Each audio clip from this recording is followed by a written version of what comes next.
하늘의 문을 여소서 이곳을 주목하소서. 오늘 우리에게 주신 하나님의 말씀 시편 29편 1절에서부터 11절까지입니다. 제목은 위엄찬 여호와의 소리입니다. 위엄찬 여호와의 소리. 오늘은 이제 소리에 대해서 말씀드리려고 하는 거예요. 눈치채셨죠? 네. 아까 안유한 목사님이 자기가 앞이 안 보이니까, 그죠? 봄에 개나리가 피는데 보여요, 안 보여요? 안 보이죠. 근데 소리를 듣는다라고 얘기했어요. 개나리가 피는 소리를 듣는다. 이게 거짓말일까요? 그렇지 않을 것 같아요. 그러니까 하나님께서 그런 귀를 열어주실 수 있다라고 생각해요. 우리가 듣지 못하는 데시벨이 있죠? 근데 그 데시벨을 열면 돼요. 열면 되기 때문에 소리를 들을 수 있을 겁니다.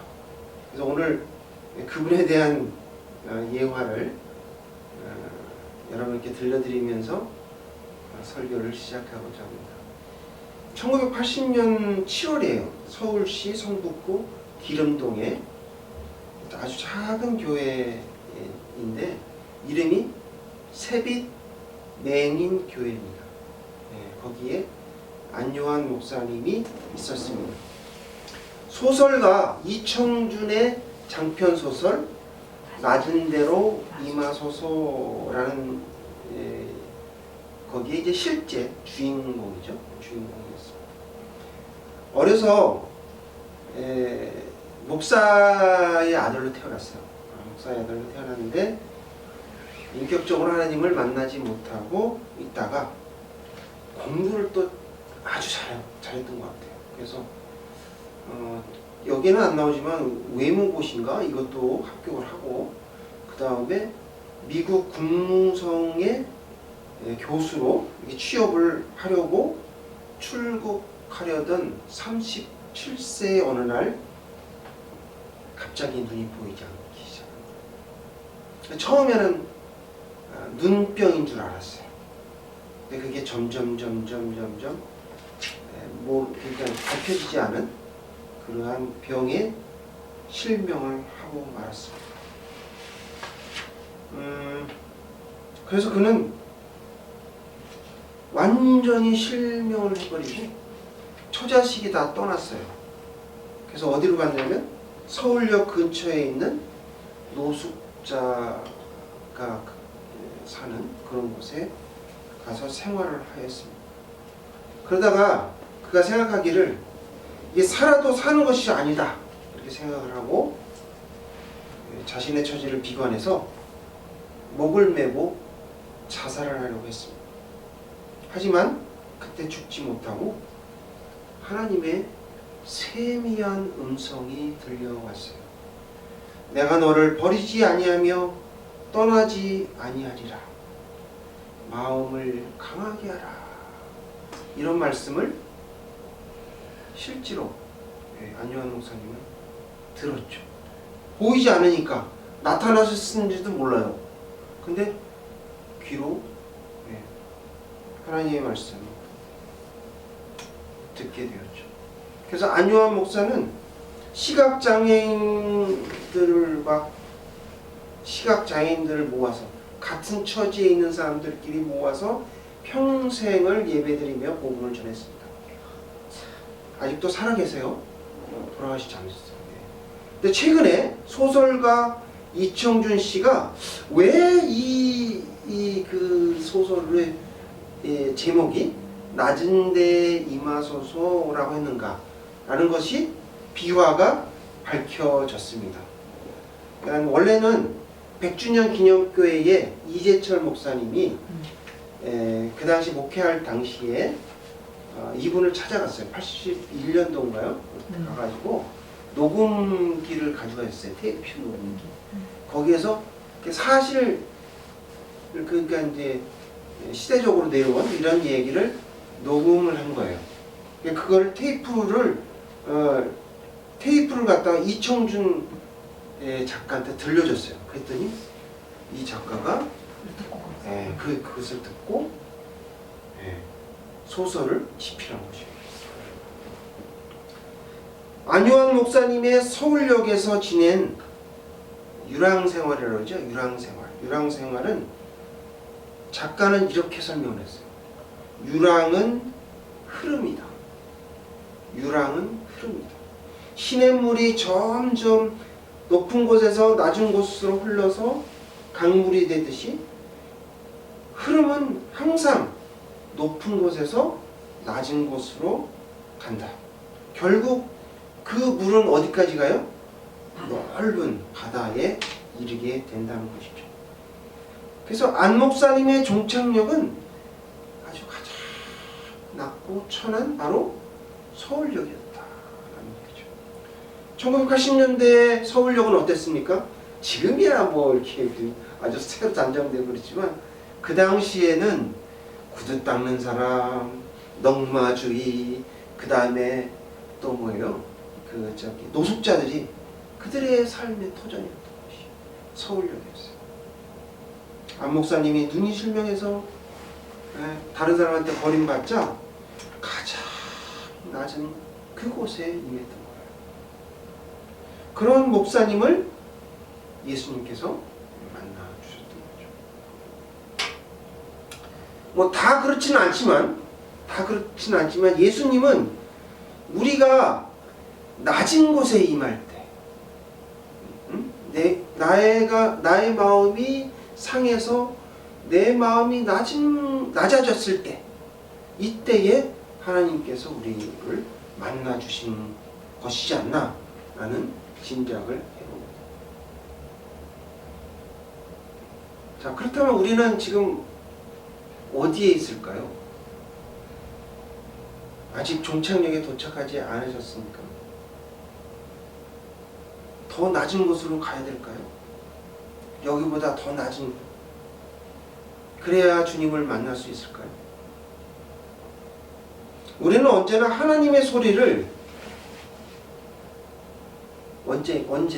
우리는 언제 하나님의 소리를 엄마의 자장가처럼 이렇게 들으면서 안식을 취할 수 있을까? 주보 뒷면에 보면 시편 30편 5절이 나와 있습니다. 그의 노염은 잠깐이요 그의 은총은 평생이로다. 저녁에는 울음이 깃들을지라도 아침에는 기쁨이 오리로다. 여러분 마음 가운데 울며 지내는 저녁이십니까? 조금 있으면 기쁨의 아침이 도래할 것입니다.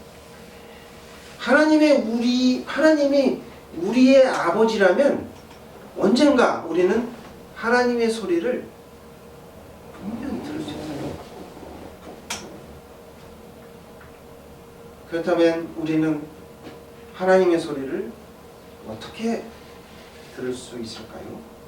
오늘 본문을 통해서 우리에게 주시고자 하시는 말씀은, 하나님의 말씀은 첫째, 진정한 자기 검토를 해야 합니다. 따라해 볼게요.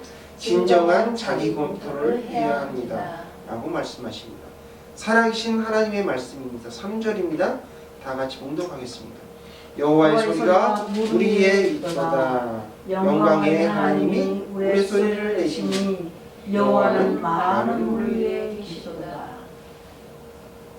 아멘. 오늘 본문의 말씀은요, 다윗의 시예요. 크게 세 부분으로 나누는데 1절에서 3절은 권능 있는 자들아 찬양하라 이런 뜻이고요. 3절에서 9절은 위엄찬 여호와의 소리고요. 10절에서 11절은 경배자에게 복을 주실 것이다 라는 결론으로 구성되어 있습니다. 1절에 보면 너희 권능 있는 자들아 라고 되어 있죠. 이 말씀은 이스라엘 백성들에게 말씀하신 뿐만 아니라 여기 권능 있는 자라고 했잖아요. 그러니까 이게 권능 있는 자는 누구냐면 천사예요. 천사를 말합니다. 그러니까 이 사람들 다 포함해서 천상의 존재들아 다 하나님을 찬양하라 라는 의미죠.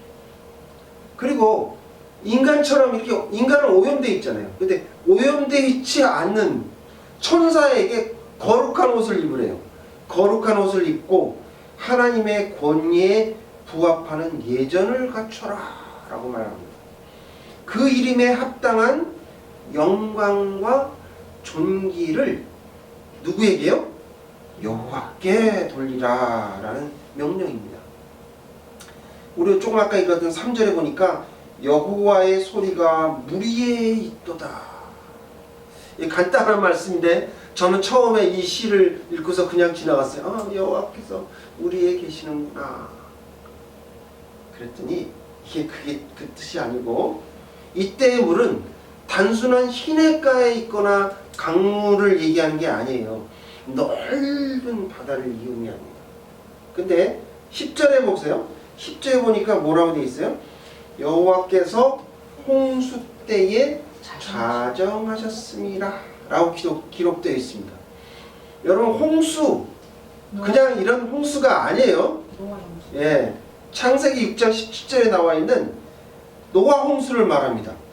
그때 어떻게 했어요? 땅에 샘들이 막 터져 나왔죠. 그리고 하늘 위에 하늘, 예? 국창이 다 어떻게 해서 물이 돼서 밑으로 열렸죠.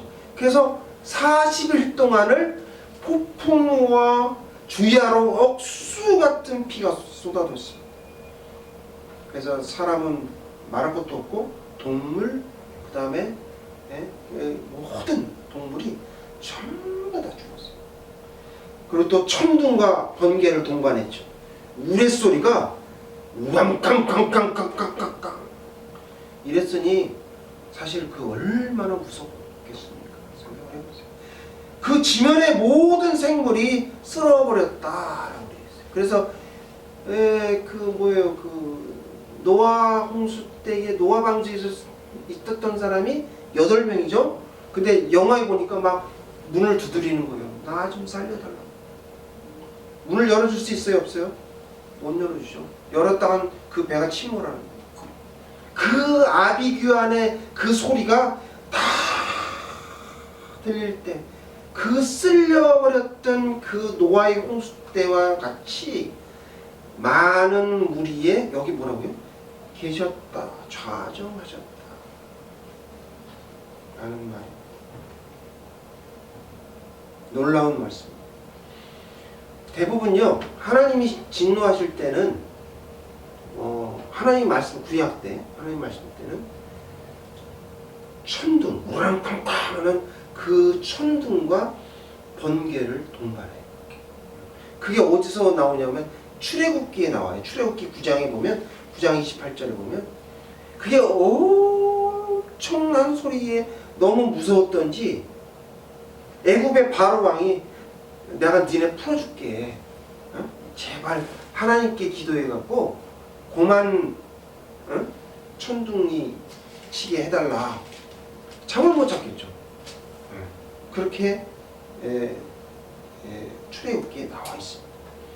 시편 29편에 그런 여호와의 소리가 몇 번 기록되어 있습니까?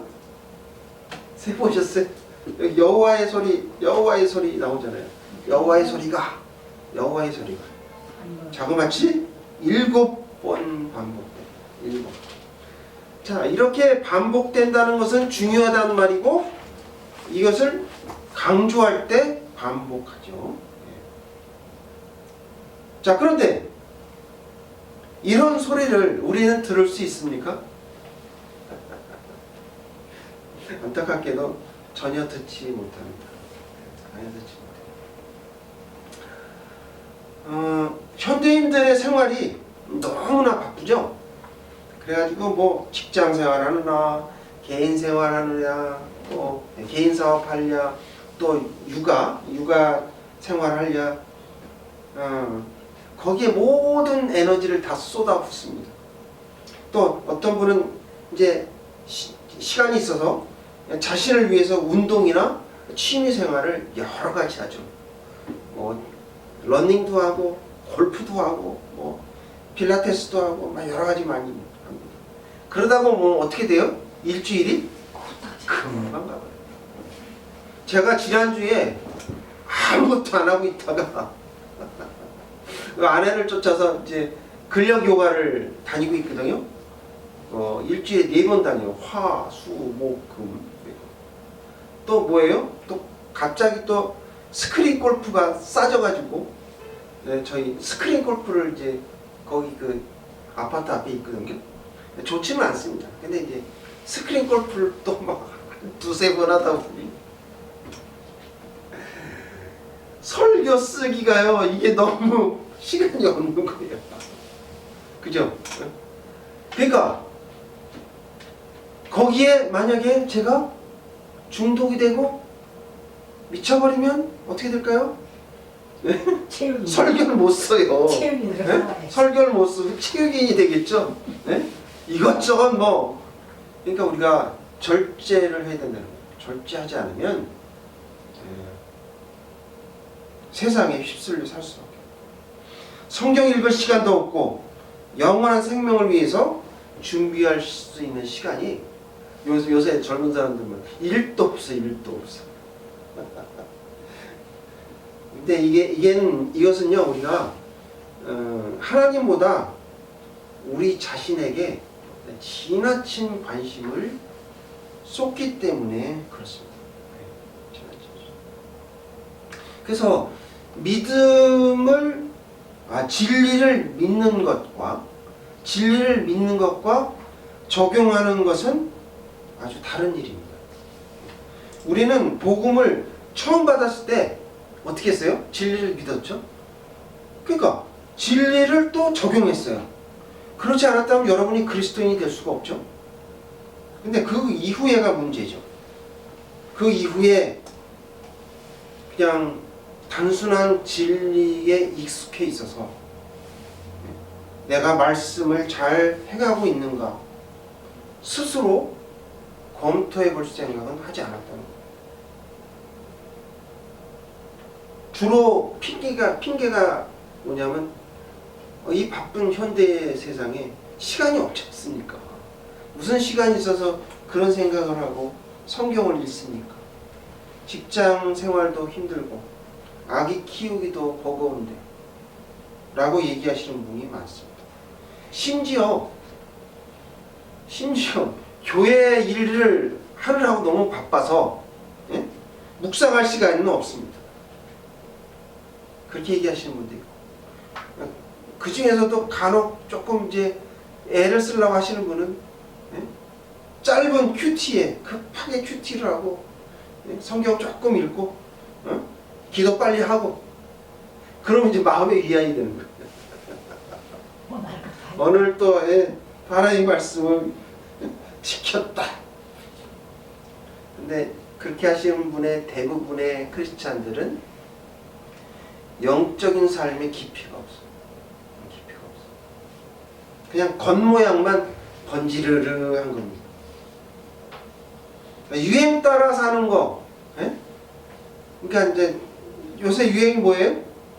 골프 막 치고, 골프도 뭐 조금 이제 줄어들고 있는데 그렇게 하다가 또 뛰는 걸로 바뀌었죠. 뛰는 걸로 바뀌고 어떤 사람은 또 겨울에는 막 스키 타러 다니고 필라테스, 요가, 뭐 바쁘게 살아갑니다. 근데 현대인이 너무 바빠서 성령님과 교회 부흥에 대해서는 관심을 가지잖아요. 그냥 피상적으로 사는 거예요. 그냥 이제 감각적으로 산다 또는 세상 속에 산다 이렇게 표현하죠. 그럭저럭 그냥 의미 없는 삶을 살고 있는 거죠. 영적인 차원에서 바라봤을 때. 그러면서 그들은 그렇게 말해요. 주변을 둘러보세요. 모든 게 다 잘 돼가고 있는데 그렇지 않습니까? 별로 위험한 것도 없는데 왜 그러세요? 뭐 이 정도면 뭐 신앙생활 잘하고 있구만. 그러면서 기도는 하지 않습니다. 그리스도인들을 이제 가늠하는 시금석은 우리가 이제 직장생활 뭐 이런 거 취미생활 이런 거 사람들 많이 사귀고 이런 바쁜 생활이나 사회활동이 아니고요.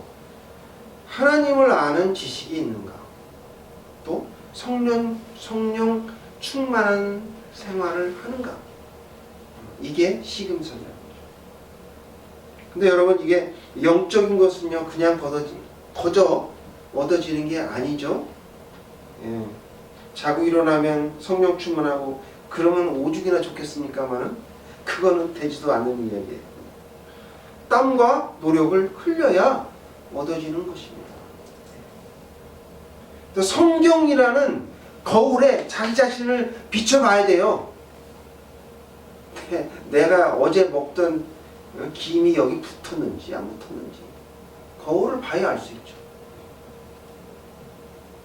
그렇지 않기 때문에 서서히 영적인 침체 현상이 일어나는 거예요. 그래서 우리가 이렇게 살다가 어느 날 하나님이 예고하고 부르십니까? 예고하고 안 부르시죠? 갑자기 부르시면 여러분 천국 가갖고 천국 문 앞에서 거절당해요.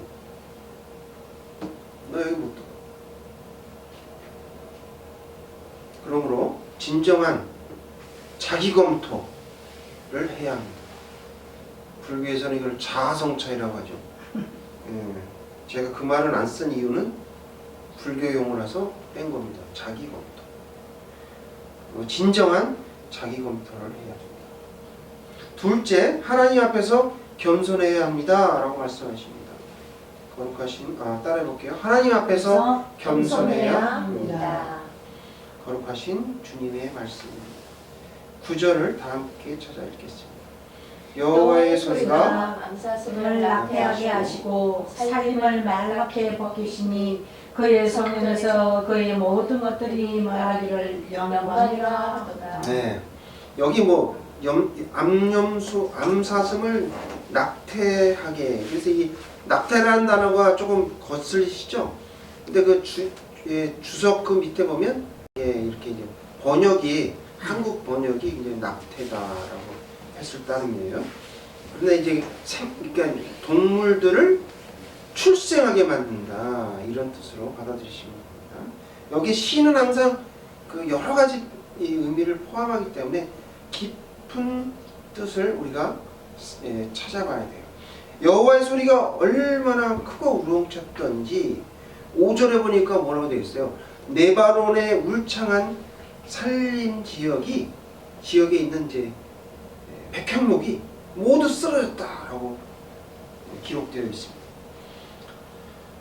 그 소리에 놀라서 암사슴이 낙태를 하고 숲은 말갛게 벗겨졌다라고 기록합니다. 여러분이 무슨 지하 깊은 동굴에 숨어 있든지 아니면 높은 곳에 바위 틈 사이에 숨어 있든지 깊은 골짜기에 숨어 있든지 간에 하나님이 진노하시게 되면 그 엄청난 소리와 지진으로 여러분 숨을 데가 없어요. 도망갈 곳이 없다고요. 그 말씀을 지금 하고 있는 거죠.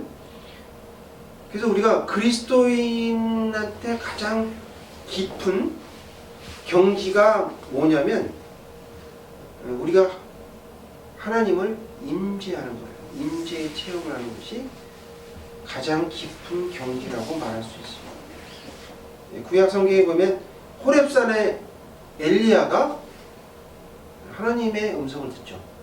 미세한 음성을 듣게 됩니다. 또 사도 바울이 다메섹 도상에서 사울아 사울아 내가 나를 어찌하여 핍박하느냐 라는 소리를 듣게 됩니다. 그러고서 주님을 만났어요. 그러니까 여러분이 하나님을 얼마나 아느냐에 따라서 만날 확률이 높은 거예요. 어떻게 모르는 사람을 하나님이 만나 주시겠냐 이거죠. 그러니까 하나님한테 하나님이 어떤 분인가 이런 걸 좀 구체적으로 시간을 들여서 알려고 노력을 해야 돼요. 그리고 하나님 찾기를 갈망해야 됩니다. 목말라야 됩니다.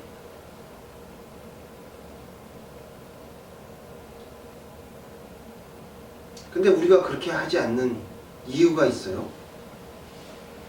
그 이유가 어디에 있는가? 우리는 라오디아 교회 교인들과 매우 흡사한 상황입니다. 부활하신 주님은 그들에게 이렇게 말씀하셨어요. 주어 뒷면에 보면 계시록 3장 16절 17절을 찾아서 다 같이 공독하겠습니다.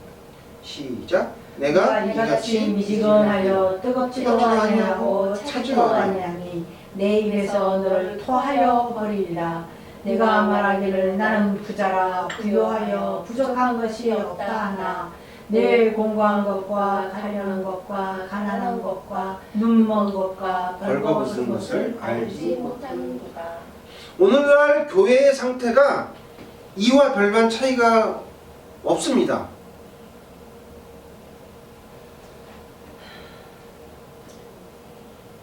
우리가 생각하기를 아니 뭐 아무 문제가 없는데 뭘 이런 그 말을 하십니까? 라고 하실 수가 있는데 정말 아무런 문제가 없습니까? 우리는 라오디아 교인처럼 여기 보니까 그래요. 나는 부자라 많은 것을 가졌다라고 생각하는데 여러분 그렇게 생각하시냐 이거죠. 경제적으로 어려움이 없고 그냥 습관적으로 교회 생활을 하면서 그저 뭐 일주일에 한 번 예배 참석하고 적당히 헌금 내면 누가 뭐라고 하지 않습니다. 우리에게 도전을 주는 아무것도 존재하지 않아요. 근데 그게 정말 다 가졌냐는 거죠. 부족한 것이 없냐는 거죠. 성경은 이렇게 우리에게 질문을 하고 있어요. 그러나 우리가 슬프게도 우리가 우리 자신의 영적 상태를 보지 못했기 때문이고요.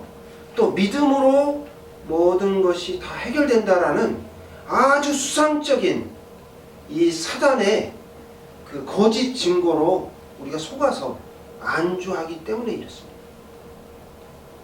그것은 믿음이 아니에요. 단순히 지적인 동의이고 지적인 신념에 불과합니다.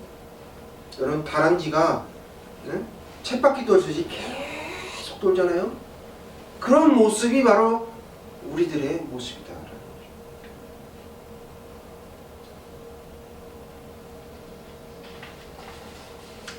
5절에 보니까 네바론 백향목을 꺾어 부수시도다라고 합니다.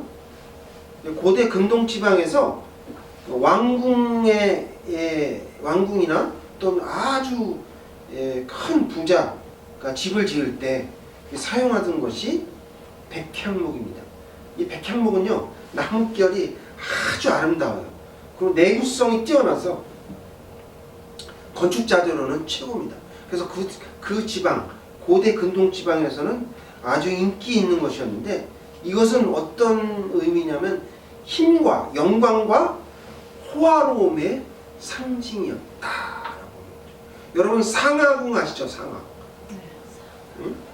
그 아프리카의 코끼리 상하로 이걸 다듬어서 벽에다가 이렇게 붙이고 바닥에도 붙이고 이랬던 것이 상하궁이잖아요. 그러니까 그것이 바로 호화로움의 상징이었는데 이 세상에 사는 그러한 사람들, 그러한 부귀와 권력을 가지는 사람들에 대해서 하나님이 교만에 대한 경고를 하시는 거예요. 교만에. 그래서 위험찬 여호와의 소리는 꺾으시는 거예요. 꺾으시는 소리예요. 그래서 온 우주가 여호와의 소리 앞에 무서워 벌벌벌벌벌벌 떱니다. 누가 감히 그 앞에서 교만하겠습니까? 누가 감히 그 앞에서 머리를 밥밭이 곧게 치어들긴단 말이에요. 그래서 우리는 하나님의 사랑과 하나님의 긍휼 앞에 자신을 내려놓고 겸손하게 자세를 낮춰야 됩니다. 그러므로 하나님 앞에서 겸손해야 한다라고 말씀을 하십니다. 오늘 말씀을 통해서 진정한 자기 검토를 해야 합니다. 그 다음에 하나님 앞에 겸손해야 한다라고 말씀하십니다. 11절을 찾아서 다 함께 봉독하겠습니다. 11절 시작. 여호와께서 자기 백성에게 힘을 주시며 여호와께서 자기 백성에게 평강의 행복을 주시리로다. 오늘 우리는 이제 여호와의 소리에 대해서 짧으나마 제 은혜의 시간을 가졌습니다. 여러분 그 구약에 살던 사람들은 하나님의 소리를 듣기가 힘들었어요.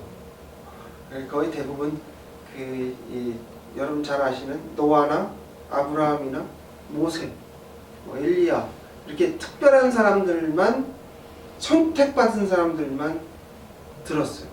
구약 시대는. 그랬는데 신약에 접어들면 달라지죠. 요한복음 1장 14절에 보면 여러분 잘 아시는 말씀이 육신이 되어 우리 가운데 거하시네. 이게 누구죠? 예수 그리스도. 그러니까 예수 그리스도가 오시면서 휘장도 찢어지고 모든 그동안에 있었던 어떤 제도들이 다 이루어 주셨어요. 예수 그리스도의 어린 양 그 죽으심과 부활로 인해서 이제는 더 이상 어린 양을 잡아서 제사를 드리지 않지 않습니까? 번제 드리지 않아요. 그래서 우리가 하나님의 임재를 체험하는 것은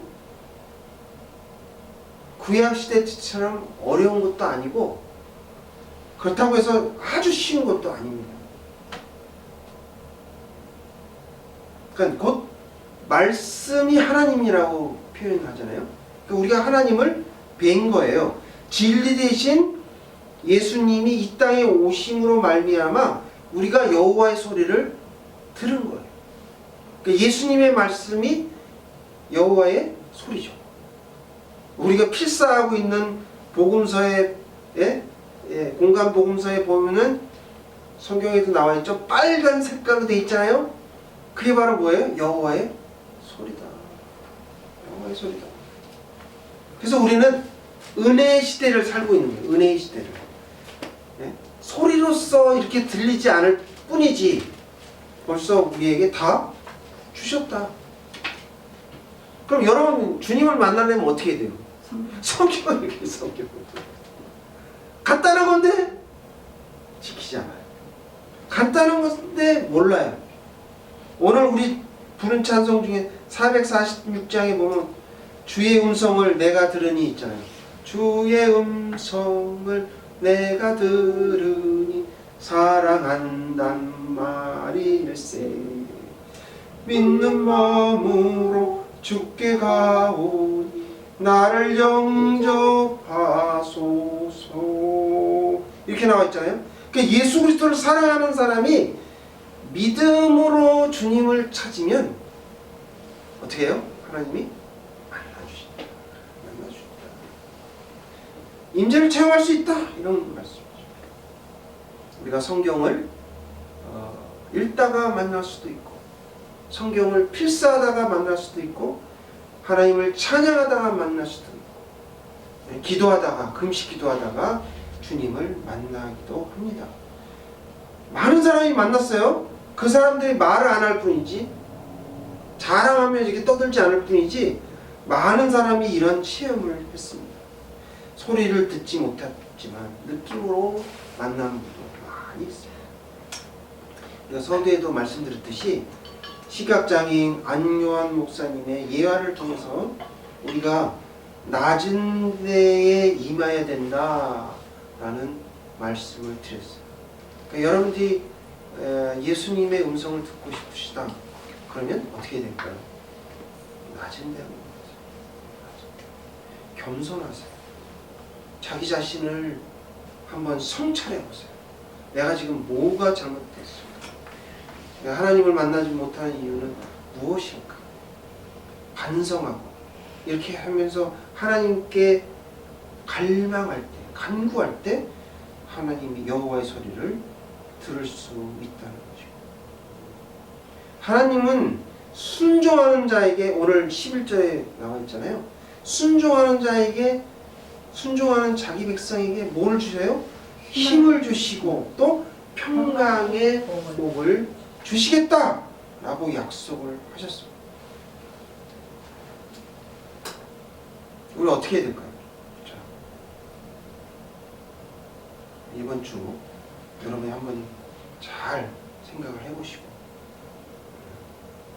하나님 앞에 또 하나님을 갈구하시는 그런 사랑이 나는 성도님들 다 되시길 주님의 이름으로 축원합니다.